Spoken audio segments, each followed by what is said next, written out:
Astaghfirullah. Bismillahirrahmanirrahim. Assalamualaikum warahmatullahi wabarakatuh.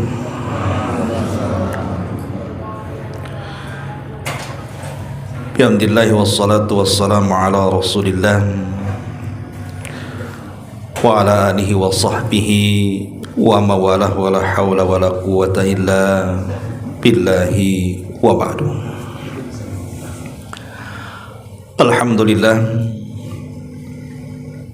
segala puja dan puji hanya milik Allah subhanahu wa ta'ala. Alhamdulillah, di malam hari ini setelah libur Ramadan kemudian beberapa pekan, malam ini kembali kita duduk di rumah Begam untuk thalabul ilmi. Karena ini permulaan kembali kita bermajlis ilmu, maka pembahasan di malam hari ini kita akan menjelaskan tentang pentingnya menuntut ilmu. Ma'asyiral muslimin wal muslimat rahimakumullah. Seorang sahabat di zaman Nabi sallallahu alaihi wasallam, Abi Dzar Al-Ghifari radhiyallahu anhu, beliau pernah dinasihati Nabi sallallahu alaihi wasallam.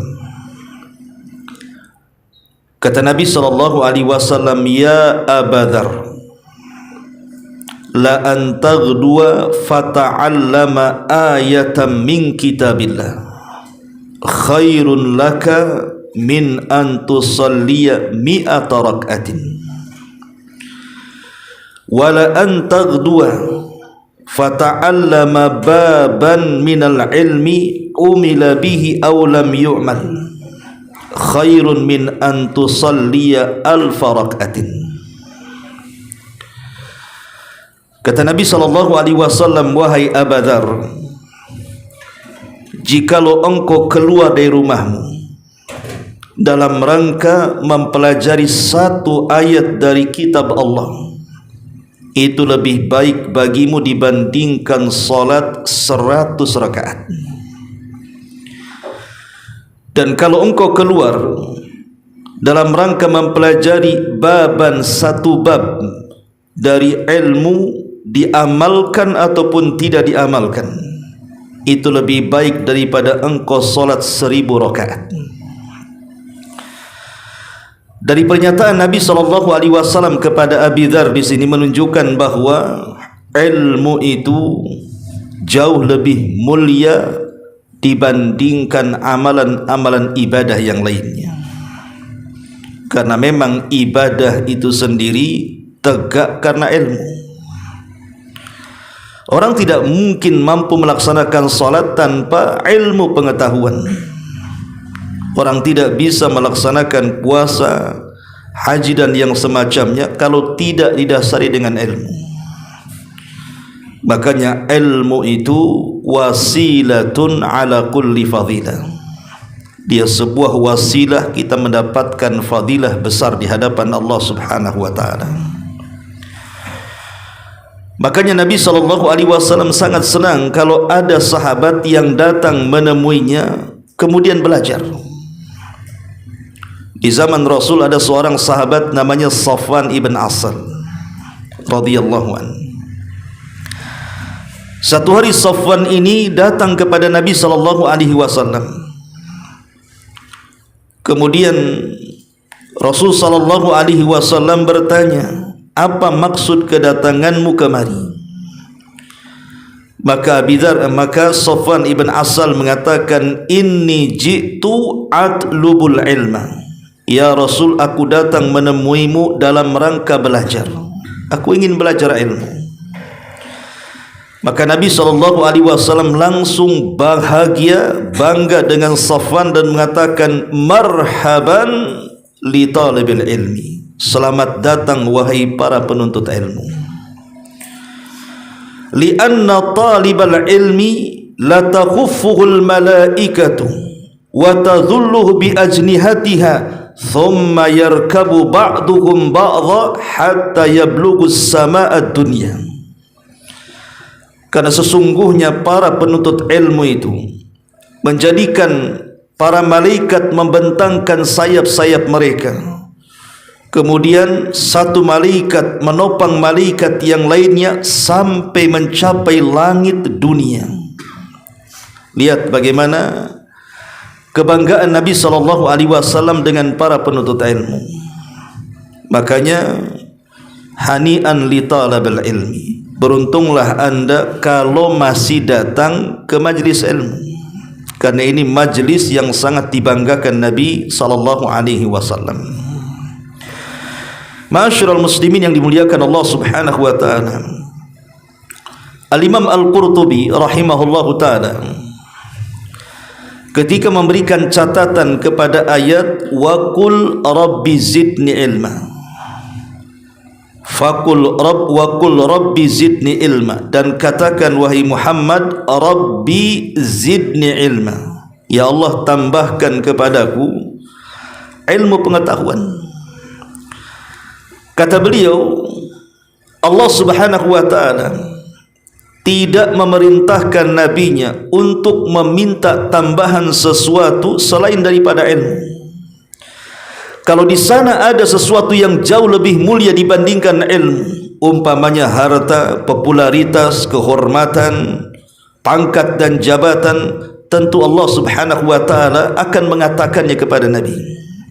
Tetapi karena tidak ada yang lebih mulia dibandingkan ilmu, maka Allah katakan faqul rabbi zidni ilma, ya Allah katakan, ya Muhammad katakan, rabbi ya Rabb zidni, tambahkan kepadaku ilmu.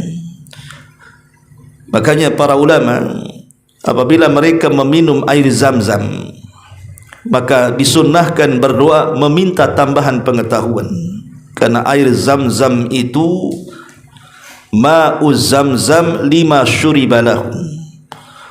Orang yang meminum air zam-zam itu akan mengabulkan para peminumnya. Maka sunnah hukumnya ketika meminum air zam-zam minta tambahan ilmu.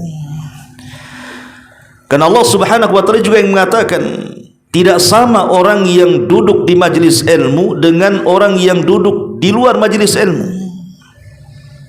Allah Subhanahu wa taala mengatakan hal yastawil ladzina ya'lamuna wal ladzina la ya'lamun, apakah sama orang yang tahu dengan orang yang tidak tahu? Ya tidak sama. Tidak akan sama orang yang belajar dengan orang yang tidak belajar.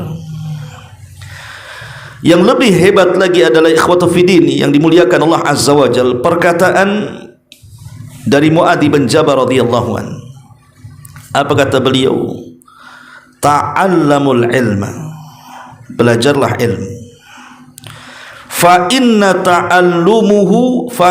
ta'allumahu lillahi khasyah, karena mempelajarinya karena Allah Subhanahu wa taala akan menimbulkan perasaan takut. Khasyah dengan khauf itu berbeda, karena walaupun sama-sama maknanya secara bahasa Indonesia, sama-sama takut. Khauf takut, khasyah juga takut. Tetapi khasyah berbeda dengan khauf, karena khasyah adalah takut yang diiringi dengan pengetahuan. Makanya kenapa Allah Subhanahu wa taala sampai mengatakan innama yakhsyallah min ibadihil ulama. Orang yang betul-betul takut kepada Allah, merekalah orang-orang yang diberikan ilmu pengetahuan. Karena orang-orang yang memiliki ilmu tahu apa yang ditakutkan, sementara orang yang tidak punya ilmu tidak paham apa yang ditakutkan.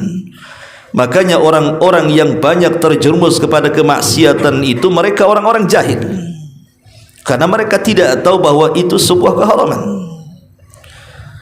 Kemudian kata beliau, wa talabahu ibadah, wa talabahu ibadatun, dan menuntut atau mencarinya sebuah ibadah. Jadi dengan melangkahkan kakinya antum dari rumah ke tempat ini, itu sudah dinilai ibadah, setiap langkahnya berpahala. Wa mudarasatahu tasbihun, dan mempelajarinya adalah tasbih dalam rangka mensucikan Allah Subhanahu wa taala. Wal bahtsu anhu jihad, dan anda mencari ilmu ke sana kemari itu dianggap jihad. Kalau seandainya Allah Subhanahu wa taala takdirkan di dalam mencari ilmu kemudian meninggal dunia, maka kita dihukumi para mujahidin, karena talabul ilmi kal mujahid fi sabilillah. Wa muta'allimuhu kuburahum, wa ta'limuhu lima la ya'lamhu sadaqah. Dan kalau kita mengajarkan kepada orang yang tidak tahu, maka itu dianggap sedekah. Wa badlahu li ahlihi qurbah, dan kalau kita amalkan, maka ilmu itu bisa mendekatkan diri kepada Allah Subhanahu wa taala. Wa huwal anis fil wuhdah, dan ia adalah teman di saat kita sendirian. Lihat bagaimana semua aktivitas ilmu itu luar biasa masuk kepada bab khasyah, dan khasyah adalah salah satu amalan hati yang paling agung. Masuk kepada bab tasbih, masuk kepada bab jihad, masuk kepada bab sedekah, masuk kepada bab qurbah, dan begitu seterusnya, menunjukkan bahawa semua liputan ilmu itu bernilai keistimewaan. Maka tidak ada ruginya orang yang melangkahkan kaki ke majlis ilmu. Ma'asyiral muslimin yang dimuliakan Allah Subhanahu wa taala. Dahulu ada seorang alim namanya Abdullah ibnu Mubarak, seorang alim min ulama'il Khurasan. Ketika Abdullah ibn Mubarak ini bertandang atau datang ke sebuah kota namanya Raqqah. Ada kota namanya Raqqah, di situ ada istana yang didiami oleh seorang khalifah yang bernama Harun ar-Rasyid rahimahullahu taala. Lah kedatangan Abdullah ibn Mubarak ini disambut oleh masyarakat Raqqah dengan sambutan yang luar biasa, karena tahu bahwa dia seorang alim dari ulama-ulama dunia. Ketika datang ke kota Raqqah, maka semua manusia mereka berlari menyambut Abdullah ibn Mubarak, sehingga sebagian mereka ada yang putus sandalnya saking memuliakan para ulama. Lah ketika manusia heboh dari mana-mana datang, sehingga debu bertebaran di mana-mana, istri daripada Harun ar-Rasyid ini kaget, ada apa di sini? Kenapa manusia bergaduh, ribut di mana-mana, berkumpul kemudian mengelilingi orang asing yang baru datang? Maka istri Harun ar-Rasyid bertanya kepada para pengawal kerajaan yang ada dalam istana, ada apa manusia ini? Maka sebagian mereka mengatakan, sesungguhnya telah datang kepada kita alimun min ahlil Khurasan, telah datang kepada kita seorang alim dari negeri Khurasan, yuqalu lahu Abdullah ibnu Mubarak, namanya Abdullah ibn Mubarak. Dari sini istri Harun ar-Rasyid geleng-geleng kepala, kemudian mengatakan, hadza wallahil malik, demi Allah, sesungguhnya orang itulah raja yang sesungguhnya, penguasa yang sesungguhnya. Kenapa? La mulka Harun ar-Rasyid alladzi la yajtami'un nas illa bisyurati wal a'wan. Tidak seperti kekuasaan Harun ar-Rasyid, di mana yang berkumpul menghadapnya mereka adalah para pengaman ataupun para menteri-menterinya saja. Lihat bagaimana kedudukan seorang alim di masa itu, melebihi kedudukan seorang khalifah, dimuliakan luar biasa. Apa yang menjadikan Abdullah ibn Mubarak dimuliakan oleh ribuan masyarakat di zaman itu melebihi sang khalifah? Karena ilmu yang membuat dia mulia. Ilmulah yang mengangkat Abdullah ibn Mubarak sehingga dihargai dan dimuliakan di zaman itu. Itulah yang dikatakan tidak sama orang yang alim dengan orang yang tidak alim. Bahkan Ibrahim ibn Harb rahimahullahu ta'ala pernah menceritakan ketika menceritakan tentang biografi seorang alim namanya Atha ibn Abi Rabah. Atha ibn Abi Rabah ini seorang alim dari ulama Mekah. Di zamannya tidak ada yang boleh berfatwa kecuali dia. La yuftin nas illa Atha. Tidak boleh memberikan fatwa kepada manusia kecuali Atha. Kata Ibrahim ibn Harb, dia mengatakan, kana Atha rajulan abdan mamlukan limra'ati fi Makkah. Sesungguhnya Atha ini seorang laki-laki, seorang hamba sahaya bagi seorang wanita dari penduduk Mekah. Wa kana rajulan aswadan wa a'rajan wa a'waran wa umya fi akhir hayati. Kata beliau, Atha ini seorang laki-laki yang berkulit hitam legam, dan dia pincang, a'raj. Bukan hanya itu saja, dia pun a'war, sebelah matanya tidak mampu memandang, bahkan buta di akhir hayatnya. Itulah Atha bin Abi Rabah. Tetapi ketika dimerdekakan oleh tuannya, dia menangis karena dia orang cacat. Kalau seandainya dimerdekakan hidup sendiri, dia tidak bisa menghidupi dirinya.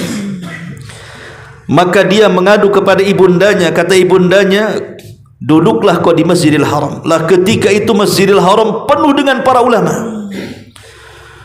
Subhanallah, ketika para ulama banyak yang meninggal di Masjidil Haram, maka ilmunya diserap oleh Atha bin Abi Rabah ini, sehingga ketika itu tidak ada orang alim melebihi Atha. Bahkan manusia menganggap tidak ada orang yang boleh berfatwa kecuali Atha ibn Abi Rabah. Satu hari Atha ibn Abi Rabah ini sedang berceramah di saat musim haji. Datanglah seorang khalifah dari Baghdad, karena ketika itu yang menguasai kaum muslimin adalah Sulaiman ibn Abdul Malik, khalifahnya. Bertandang dari Baghdad ingin melaksanakan haji bersama dua putranya. Ketika sampai di kota Mekah, maka dia melihat manusia berkerumun kepada Atha bin Abi Rabah meminta fatwa. Tentu sang khalifah sangat memuliakan Atha bin Abi Rabah, maka dia meminta kepada Atha waktu untuk meminta fatwa, terutama soal manasik-manasik haji. Maka Sulaiman ibn Abdul Malik pun layaknya orang biasa, tidak dibedakan mana seorang khalifah, mana seorang talabul ilmi. Itulah bedanya orang-orang yang memiliki ilmu pengetahuan dengan orang yang tidak memiliki ilmu pengetahuan, kan begitu. Maka dia pun belajar layaknya para talabul ilmi yang lainnya, dan tidak dibedakan mana khalifah mana tidak. Ketika selesai dia meminta fatwa soal manasik haji, kemudian dia melaksanakan salat sunnah 2 rakaat. Setelah itu dia panggil dua putranya, dua putra daripada Sulaiman ibn Abdul Malik. Kemudian dia mengatakan kepada putranya, kuma ya bunayya, kuma la ya bunayya, la tuqassiral ilma fa inni la ansadul lana bihadal abdil aswad, katanya. Dia mengatakan kepada anaknya, berdirilah wahai putraku, saya wasiatkan kepadamu, kata Sulaiman bin Abdul Malik sang khalifah kepada dua putranya, jangan remehkan ilmu pengetahuan, karena aku tidak pernah lupa bagaimana hinanya aku di hadapan orang yang hitam itu. Maksudnya Atha bin Abi Rabah. Aku tidak lupa bagaimana aku merasa terhina dengan dia, seorang hamba sahaya, seorang yang berkulit hitam legam, pincang lagi, banyak cacatnya, kemudian buta di akhir hayatnya. Aku tidak pernah lupa bagaimana hinanya aku di hadapan dia.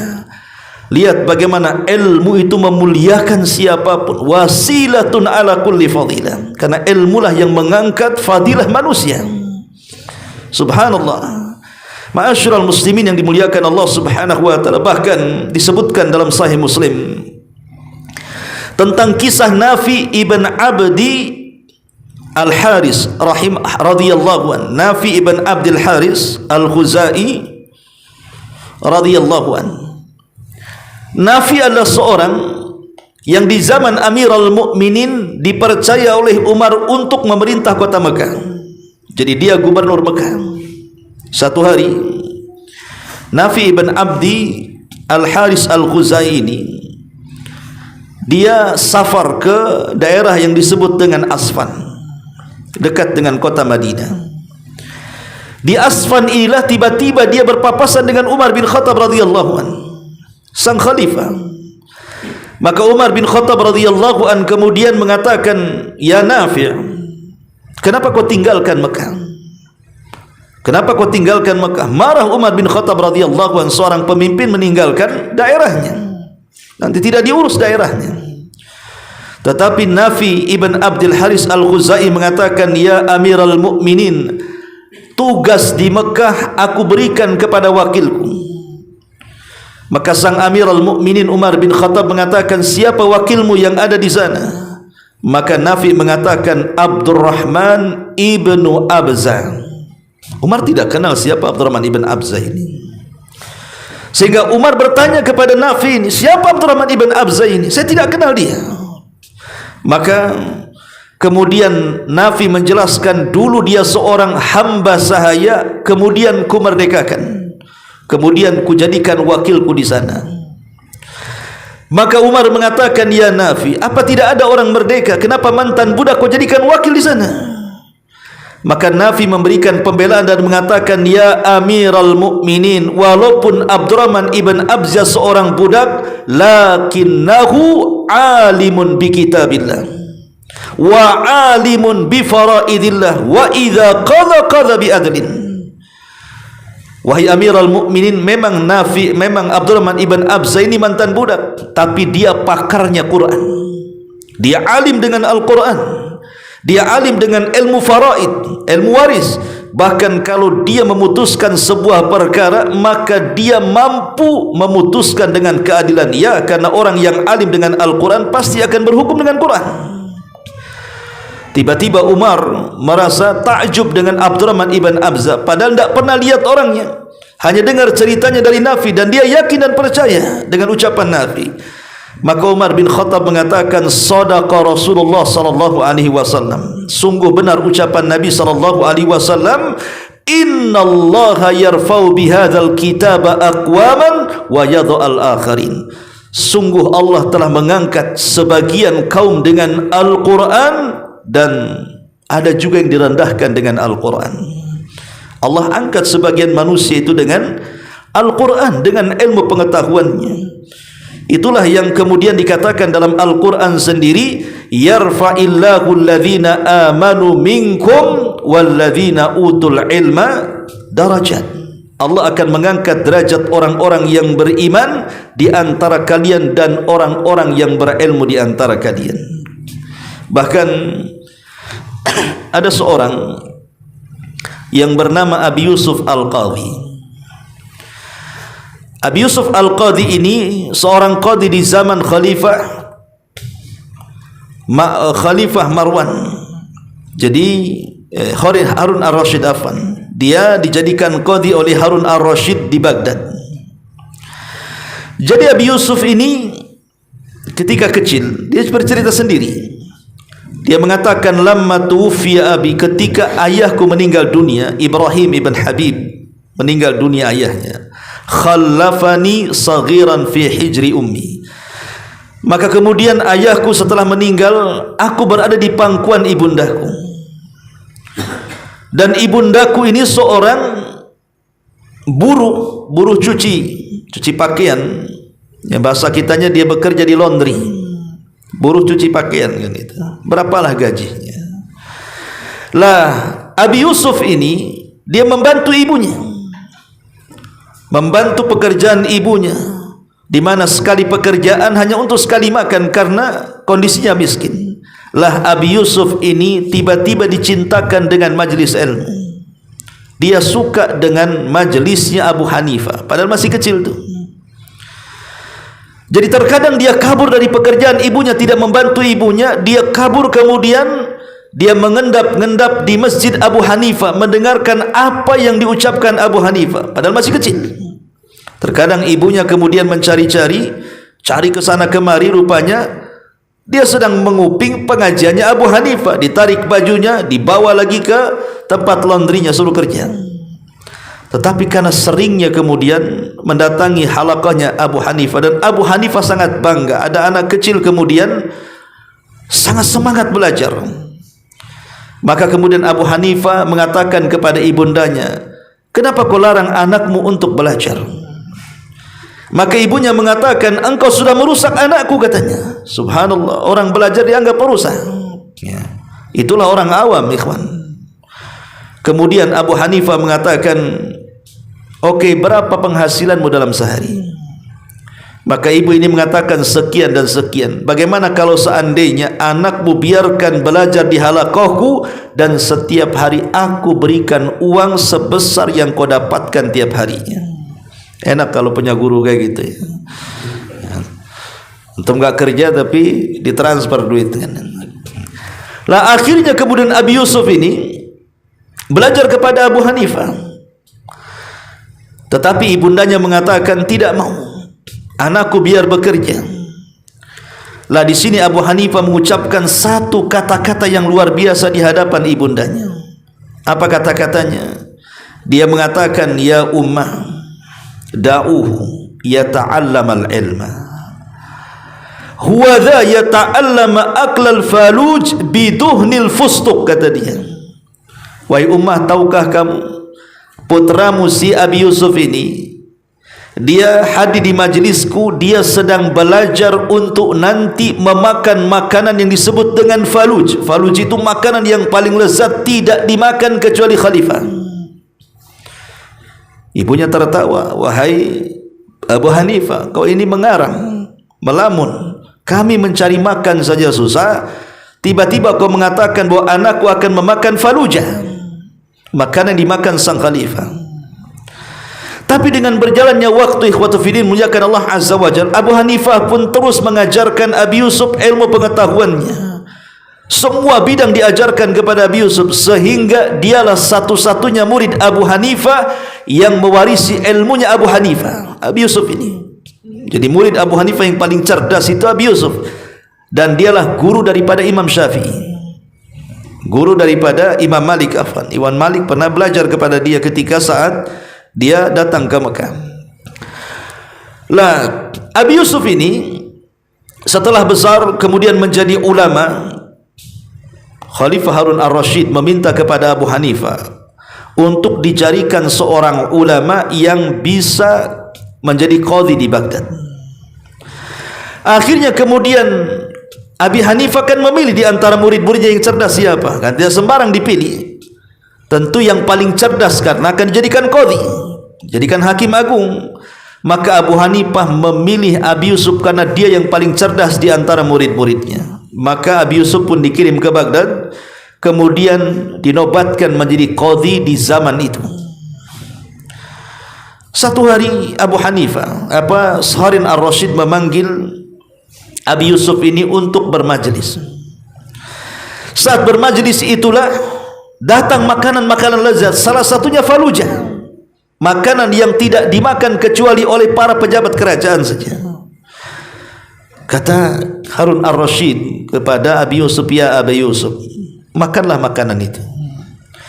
Ketika Abi Yusuf melihat makanan itu, tiba-tiba dia tertawa lepas. Tentu Harun ar-Rasyid heran, orang suruh makan malah tertawa, kan begitu. Kemudian ditanya, kenapa engkau tertawa? Maka kata Abi Yusuf, sesungguhnya pada makanan ini ada kebaikan yang tidak mungkin kuceritakan, katanya. Kata Harun ar-Rasyid, bisakah ku ceritakan? Akhirnya kemudian Abi Yusuf pun menceritakan kepada Khalifah Harun ar-Rasyid dari awal sampai akhir, termasuk cerita ketika dia masih kecil. Abu Hanifah ngomong sama ibunya, biarkan anakmu belajar di sini, dia sedang mempelajari sebuah ilmu yang dengan ilmu itu dia akan makan makanan lezat, makanan yang tidak dimakan kecuali para khalifah. Sekarang aku makan makanan ini rupanya. Maka kata Harun ar-Rasyid, sungguh Abu Hanifah, dia tidak pernah memandang manusia dengan mata kepalanya, tapi dia memandang dengan mata akalnya. Dia tahu engkau orang, dia punya firasat kuat bahwa engkau akan menjadi orang, bahasanya. Itulah kecerdasan para ulama. Lah dari kisah-kisah ini ikhwatu fillah muliakan Allah Subhanahu wa taala, lihat bagaimana Allah Subhanahu wa taala mengangkat manusia dengan ilmu pengetahuannya, mengangkat Abdullah ibn Mubarak, mengangkat Abdurrahman ibn Abza, mengangkat siapa lagi, seorang Abi Yusuf Al-Qadhi. Tidaklah Allah mengangkat mereka kecuali karena ilmu pengetahuannya. Maka ilmu itu mengangkat segalanya, dunianya dan akhiratnya. Ma'asyiral muslimin yang dimuliakan Allah Subhanahu wa taala, makanya di sebuah lingkungan kalau masih ada ustaz, masih ada pendakwah, maka bersyukurlah lingkungan itu. Kenapa demikian? Karena rusaknya sebuah daerah ketika tidak ada orang alim di dalamnya. Rusaknya sebuah daerah itu ketika tidak ada orang alim di dalamnya, ketika tidak ada para talabatul ilmi. Karena ilmulah yang membedakan mana yang hak, mana yang batil, mana yang ikhlas, mana yang tidak ikhlas, mana yang rusak, mana yang baik. Karena ilmu adalah ruhnya kehidupan. Dengan ilmu itulah hiduplah jiwa-jiwa manusia, hidup keluarga manusia, hidup masyarakat manusia. Tapi ketika ilmu lepas dari manusia, dari masyarakat manusia, apa yang terjadi? Dipastikan kerusakan di dalamnya. Makanya Rasul ketika menceritakan tentang alamat kiamat, tanda-tanda bahwa kiamat telah dekat, apa kata Nabi SAW? Wa yanshurul jahlu, ketika kejahilan merata, wa yarfa'ul ilmu, dan ilmu diangkat. Bagaimana cara diangkatnya ilmu? Nabi SAW bersabda, innallaha la yaqbidul ilma intizaan. Allah itu tidak mungkin mencabut ilmu begitu saja dari dada-dada manusia. Walakin yaqbidul ilma biqabdil ulama. Tapi Allah itu ketika mengangkat ilmu itu dengan cara apa? Diwafatkan para ulama. Makanya kenapa Al-Imam Al-Baihaqi dalam kitabnya Syu'abul Iman dari hadis Abi Darda, di antara redaksi hadisnya adalah mautul alim musibatun la tujbar wa sulmatun la tusad wa najmun tumis wa mautu qabilatin aisaru min mauti alimin. Kata Nabi SAW, meninggalnya seorang alim itu musibah yang tidak tergantikan. Kemudian kebocoran yang tidak mungkin ditempel laksana bintang yang padam cahayanya. Kalau seandainya satu kabilah meninggal semuanya, itu lebih ringan dibandingkan satu alim meninggal dunia. Karena sampai hari ini kita lihat bahwa setiap ada ulama meninggal tidak ada penggantinya. Siapa yang menggantikan Imam Abu Hanifah? Tidak ada. Siapa yang menggantikan Imam Syafi'i, Imam Malik dan Imam Ahmad? Tidak ada. Karena pengganti dalam bab ilmu syar'i ini biasanya tidak lebih alim dibandingkan pendahulunya. Lain dengan pemilik harta. Ada orang kaya meninggal, besok ada yang lebih kaya lagi hidup. Ada pejabat meninggal, besok sudah disiapkan para pejabatnya. Ada pemimpin meninggal, memang itu yang dikehendaki wakilnya biar dia naik jadi penggantinya. Tetapi seorang alim kalau meninggal susah untuk mendapatkan penggantinya. Ketika Syekh bin Baz meninggal, siapa yang menggantikan beliau? Syekh Ibnu Utsaimin ketika meninggal, siapa yang menggantikan beliau? Syekh Albani ketika meninggal dunia, siapa yang menggantikan beliau? Tidak ada. Ya. Karena kita tahu bahwa yang namanya zaman itu pasti setelahnya lebih buruk daripada sebelumnya. Makanya Rasul mengatakan dari riwayat Anas ibn Malik radhiyallahu an, sayati alaikum zaman walladzi ba'dahu syarru minhu. Akan datang zamannya di mana setelahnya pasti lebih buruk daripada sebelumnya. Maka kematian seorang alim itu musibah yang tidak tergantikan. Maka kalau seandainya di sebuah tempat, di sebuah negeri masih ada orang-orang yang mau mengajarkan ilmu dan belajar ilmu, maka ini nikmat yang sangat besar yang Allah Subhanahu wa taala anugerahkan kepada kita.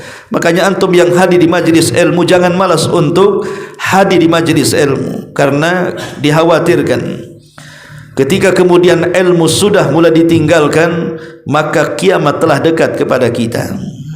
Tetapi yang namanya ilmu itu kan tidak bisa diraih dengan angan-angan, ikhwan. Ilmu tidak bisa diraih karena banyak tidur, malas, main-main, tidak bisa. Karena Yahya bin Abi Katsir mengatakan la yustata'ul ilmu birahatil jismi. Ilmu itu tidak mungkin diraih dengan istirahatnya badan. Artinya ilmu itu bisa diraih dengan lelah letihnya badan. Itu belajar dari melangkah kaki dari rumah ke sini kan mengorbankan waktu, ikhwan. Terkadang ngantuk-ngantuk datang, terkadang kemudian sampai malam gitu ya. Kemudian di sela-sela waktu yang sempit tetap kemudian dia luangkan.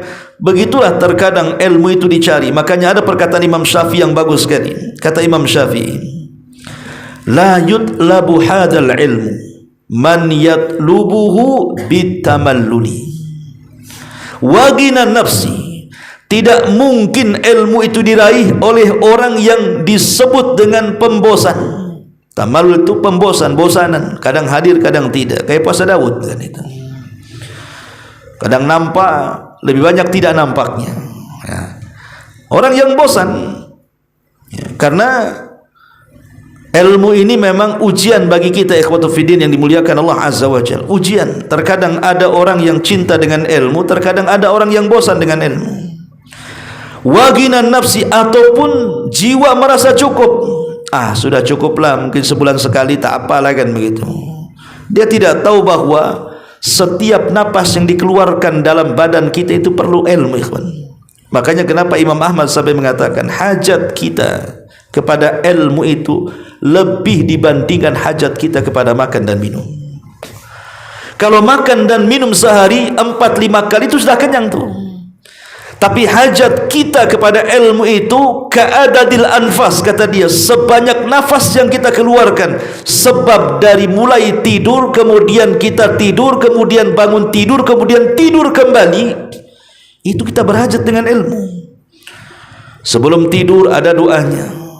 Saat tidur juga harus kemana kita menggulingkan badan. Saat mimpi buruk harus apa yang harus dilakukan. Kemudian bangun tidur juga apa, ada doanya, dan begitu seterusnya. Itu perlu ilmu pengetahuan. Makanya hitungan nafas kita setiap detiknya itu perlu pengetahuan. Dari sini kata Imam Syafi'i, tidak bisa ilmu itu diraih oleh pembosan atau orang yang merasa cukup jiwanya. Walakin, akan tetapi kata beliau, man yatlubuhu bidzullatin nafsi wa dzikil aisi wa khidmatil ilmi. Tapi kata beliau, ilmu itu akan didapat dengan cara menuntutnya dengan menahan diri, sabar. Kalau tidak sabar, orang tidak bisa dapat ilmu, ikhwan. Orang kalau tidak sabar, tidak akan mungkin dapat ilmu. Kemudian juga merasa kesempitan hidupnya. Banyak para ulama itu yang mereka menghabiskan biaya, entah berapa biaya yang mereka keluarkan, yang penting dapat ilmu. Sampai sebagian ulama itu ada yang merobohkan tiang rumahnya dijual hanya untuk menuntut ilmu. Dan juga kata Imam Syafi'i, wa khidmatil ilmi, dan berkhidmat untuk ilmu. Ma'asyiral muslimin yang dimuliakan Allah Azza wa Jalla, Abu Amr ibn As-Salah Abu Amr bin As-Salah menceritakan tentang biografi Imam Muslim. Jadi di antara meninggalnya Imam Muslim, ma'ruf Imam Muslim, kita sering membaca hadis rawahu Muslim, rawahul Bukhari kan begitu. Apa kata beliau?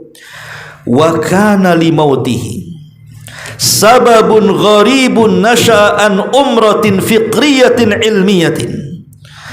Jadi Abu Amr ibn Salah ini menceritakan tentang biografi Imam Muslim, tentang sebab wafatnya Imam Muslim. Kata beliau, adalah sesuatu yang sangat aneh bagiku.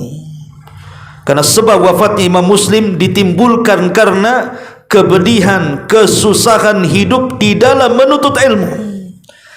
Jadi Imam Muslim ini meninggal sebabnya karena keletihan belajar. Itu maksudnya. Karena capek, lelah, letih membaca, mutalaah, mengajar dan begitu seterusnya. Akhirnya lelah, letih, sakit, kemudian meninggal. Meninggal karena lelah menuntut ilmu. Makanya kata Abu Amr ibn Salah, dia mengatakan, wa kana li mautihi sababun gharib. Sebab kematiannya, kata beliau, aneh bagiku, katanya. Kok bisa orang meninggal karena kelelahan menuntut ilmu? Ya, kalau kita kan meninggal karena banyak makan, kelelahan makan, akhirnya banyak penyakit, kolesterolnya, darah tingginya, akhirnya mati pula. Jadi lihat para ulama sampai seperti itu. Bahkan Yahya Abu Zakaria berkata, ya, wa dzukira li ammi Ubaidillah, pamanku Ubaidillah diceritakan kepadaku, qala qafaltu min Khurasan wa ma'i ishruna waqran minal kutub. Aku kembali dari Khurasan dan aku membawa 20 beban berat yang berisikan kitab-kitab di pundakku, katanya. Jadi dulu para ulama itu membawa kitab dari mana-mana untuk belajar. Sekarang kan sudah ada handphone nih, enak kan, ditenteng saja, semua di situ ada. Kalau di zaman dulu saya masih ingat, kalau belum, jangankan di zaman dulu, saya masih belum ada handphone saja, rata-rata kan ustaz-ustaz kan bawa kitab nenteng kemana-mana kan itu ya. Kadang-kadang duduk di perpustakaan, kitabnya udah kayak berserak di mana-mana. Sekarang tidak ada. Di sini udah ada handphone, klik saja keluar semua kan gitu. Lah Allah sudah mudahkan padahal dengan komunikasi seperti ini kan. Tapi justru terkadang Allah mudahkan dengan adanya handphone, dengan adanya internet, bukan digunakan disibukkan untuk belajar, tapi disibukkan untuk yang lainnya kan.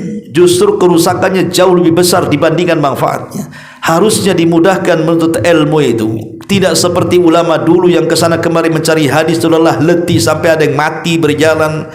Kadang-kadang saking asiknya mutalaah kemudian ketabrak unta. Ya, zaman dulu kan ada seperti itu. Sampai ada orang ketabrak loh ya, ketabrak unta gara-gara membaca, lengah dia. Nah, sekarang tidak, ketabrak mobil tuh gara-gara main handphone, nelpon sana sini kan, matinya sul khatimah gitu. Lah ini kata beliau, kata Yahya Abu Zakaria, pamanku Ubaidillah menceritakan kepada aku, ketika aku kembali dari Khurasan bersamaku 20 beban berat yang berisikan kitab-kitab, katanya. Saking lelahnya dia mengatakan, fanazaltu inda hadzal bir, aku pun singgah di sebuah sumur. Kenapa? Iqtidaan bil walid, karena aku lakukan mencontoh ayahku. Jadi intinya bahwa ilmu itu tidak bisa diraih kecuali dengan lelahnya badan. Maka kalau seandainya mungkin antum kecapean karena bekerja kemudian meluangkan waktu untuk belajar, ketahuilah bahwa beban berat saat menuntut ilmu itu semua akan ada balasannya di hadapan Allah Subhanahu wa taala.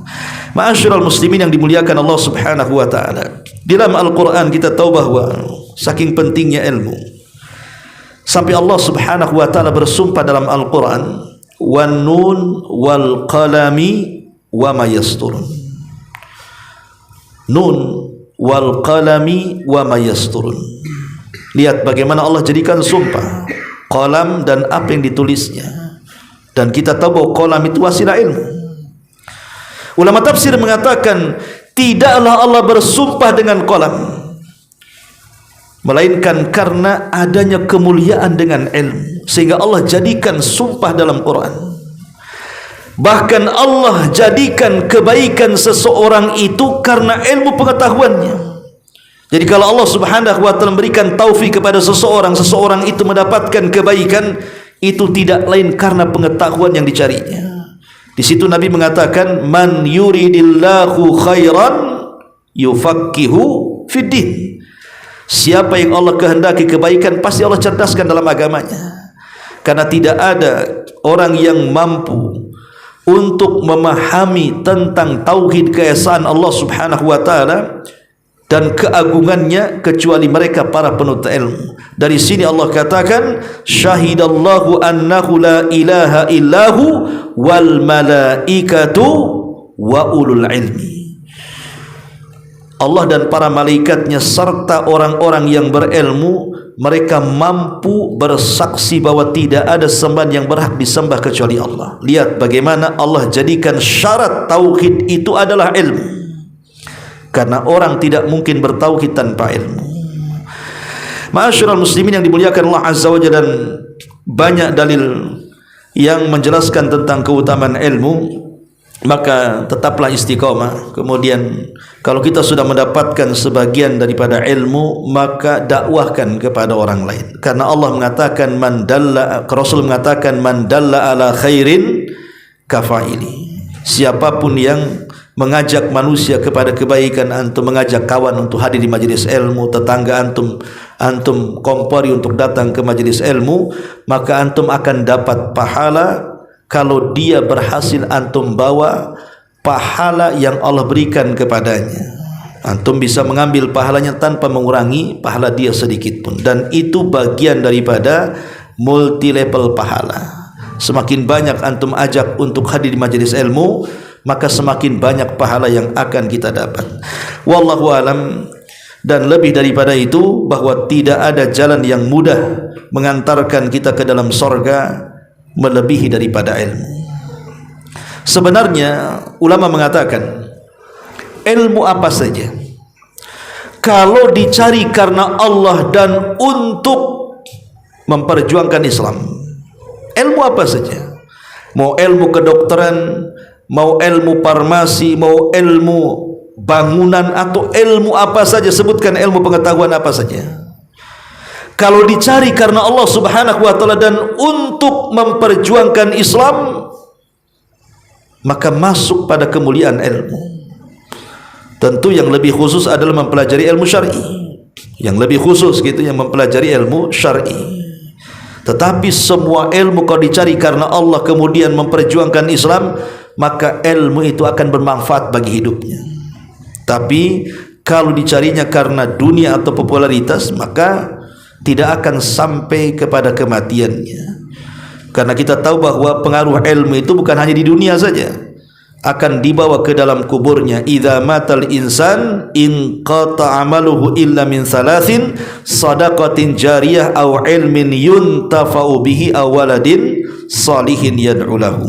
Apabila seorang manusia meninggal, tidak ada yang dibawa kecuali 3 perkara: sedekah yang mengalir, ilmu yang bermanfaat, dan anak yang saleh. Maka sekali lagi saya nasihatkan, jangan bosan hadir di majelis ilmu. Karena dimuliakan Adam dari para malaikat itu karena ilmunya. Bahkan binatang-binatang sekalipun, ada sebagian mereka dimuliakan dari binatang yang lain itu karena ilmu. Ketika Allah subhanahu wa ta'ala menceritakan tentang anjing buruan dalam Al-Quran surah Al-Ma'idah, apa yang ditangkap oleh anjing buruan itu halal dimakan setelah kita mengucap kalimat bismillah. Padahal anjing itu najis, liurnya juga najis, tetapi buruannya halal. Kenapa? Karena Allah khususkan anjing ini memiliki pengetahuan. Tapi kalau anjing tidak memiliki pengetahuan, tidak diajarkan, tiba-tiba menangkap buruan kemudian kita makan, haram. Tapi kalau anjing ini kita latih sampai dia memiliki pengetahuan, kita suruh duduk, kita suruh berdiri, kita suruh kejar, kita suruh tangkap, terkam, dan kita lepaskan dengan bacaan basmalah, halal buruannya. Tapi kalau anjing liar nangkap buruan kemudian antum ambil buruannya kemudian antum makan, haram. Kenapa? Karena yang satu punya pengetahuan, yang satu tidak. Ya.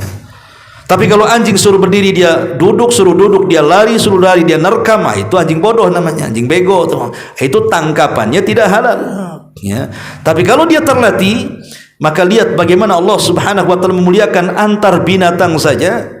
Diistimewakan binatang-binatang buas atau binatang-binatang najis sekalipun, kalau diberikan pengetahuan maka buruannya menjadi halal. Itu menunjukkan tentang kemuliaan ilmu sampai kepada binatang. Inilah diantara kemuliaan ilmu yang disebutkan para ulama. Wallahu alam. Mungkin ini yang bisa sampaikan, dan insyaallah mungkin mulai minggu depan kita mulai kajian kita tafsir. Mudah-mudahan ada manfaatnya. Kita tutup dengan doa kafaratul majlis. Subhanallah bihamdika asyhadu an la ilaha illa anta astaghfiruka wa atubu ilaik. Allahu ta'ala alam. Assalamualaikum warahmatullahi wabarakatuh.